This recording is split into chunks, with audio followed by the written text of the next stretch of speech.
जय हरी. आज आपण ठरवून घ्यायची वेळ आलेली आहे की कुणाच्या बाजूने उभं राहायचं, कुणाला आपलं मानायचं आणि कुणाला परकं मानायचं. जे लोक आपलं जीवन सुखकर बनवण्यासाठी प्रयत्नशील असतील, जे लोक आपल्याला अधिक उन्नत उंचीवर नेण्यासाठी सतत कार्यशील क्रियाशील असतील, जे लोक आपल्या जीवनामध्ये सुख घेऊन येतील, आनंद घेऊन येतील, आपल्याला जीवन जगण्याचा नवा दृष्टिकोन देतील, आपला सभोवताल आनंदाने भरून टाकतील, ती सगळी लोक, ती विचारधारा, ती माणसं आपली मांडली पाहिजेत.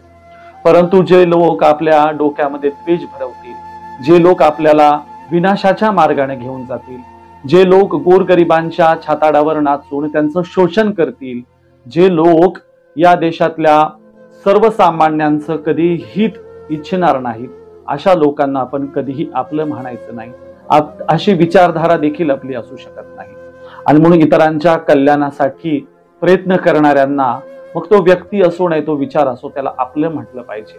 आणि इतरांच्या प्रती द्वेष भावना व्यक्त करणाऱ्यांना, बहुसंख्याकांचं, इथल्या समस्त भारतीयांचं सदैव अहित चिंतणाऱ्याला, सदैव द्वेष पसरवणाऱ्याला कधीही व्यक्ती असो नाही त्या विचारधारा आपलं म्हणायचं नाही.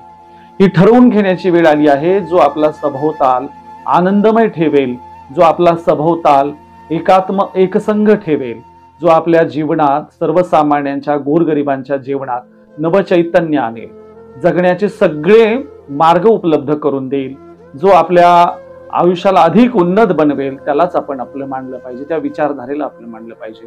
म्हणून तुकोबाराय म्हणाले होते, कोण्याही जीवाचा नघोड मत्सर वर्म सर्वेश्वर पूजनाचे. कुणाचाही द्वेष करता कामा नये, असा व्यक्ती आणि विचारधाराच आपली असावी. इतरांच्या पदरामध्ये गोटे टाकणारे, इतरांच्या जेवणाच्या ताटात खडे टाकणारे, माती मिसळवणारे कधीही आपलं असू शकत नाहीत. इथल्या लोकांचं शोषण करणारे, शोषणाचं समर्थन करणारे, इथल्या सर्वसामान्यांना मातीत घालणारे कधीही आपलं असू शकत नाही. हे आपण आवर्जून लक्षात ठेवलं पाहिजे. धन्यवाद. जय हरी.